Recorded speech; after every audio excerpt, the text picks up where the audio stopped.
The Bank of North Dakota is different from private bank in a very simple way. A private bank takes your deposits and it pays you an interest on your deposit, and then it takes your money and lends your money to someone else and charges someone else more money than it's paying you, and it makes a difference in the spread. A state-owned bank has a different mission. Its mission is not to make a profit. Its mission is to serve the people of the state. It's able to take a really long-term view about what's the right thing to do for the people of the state at this moment in time.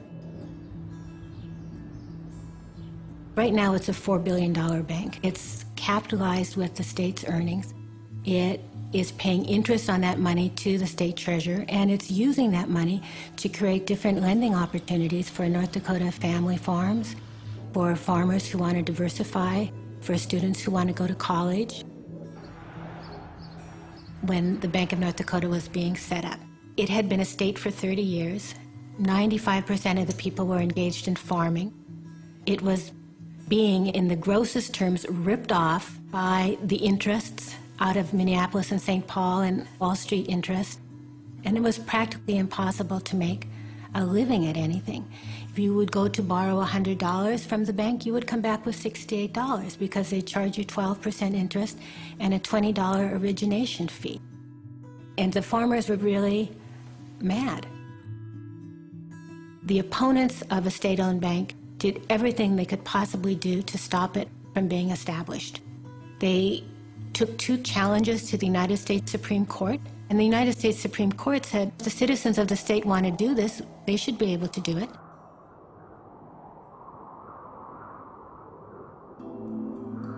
And then there was a drought in the 1920s, and these farmers just had to see that dream turn sour when they couldn't pay not only the principal, but the interest on the loan that they had with the bank. And people would write notes to the bank on a torn sheet of paper. I would send it to you, but I don't have any. We don't have a crop. I haven't had a crop this year. I didn't have a crop last year. They didn't have money to even feed themselves, much less pay a bank loan. The bank tried to collect the money. The Bank of North Dakota representative would just say, I can't take money from these people. They don't have any. And it became very clear in the early 30s, and this is when Bill Langer was governor, and Bill Langer created a moratorium on debt. So the bank stopped doing any kind of foreclosure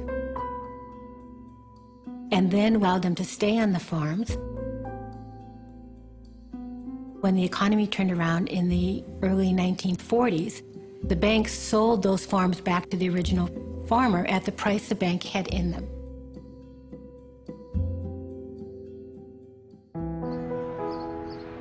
The Bank of North Dakota is doing amazingly well, given the worldwide economic crisis that we're in. It's as strong as it's ever been. The fact that it isn't suffering any of the fallout from the financial crisis that the other banks are, I think attests to really the strength of the bank and actually the bank's mission. And they didn't invest in risky derivatives. They didn't buy any subprime home loans. It didn't fit the way that they did business. During the last 90 years, the bank has returned $500 million to the state's general fund. What that means is the state has been able to develop programs, $500 million worth of programs, without taxing the people of the state to do those programs. It really, in my mind, it doesn't matter if it's socialism or capitalism. You know, what matters is what works best for the people, what provides the most services at the least cost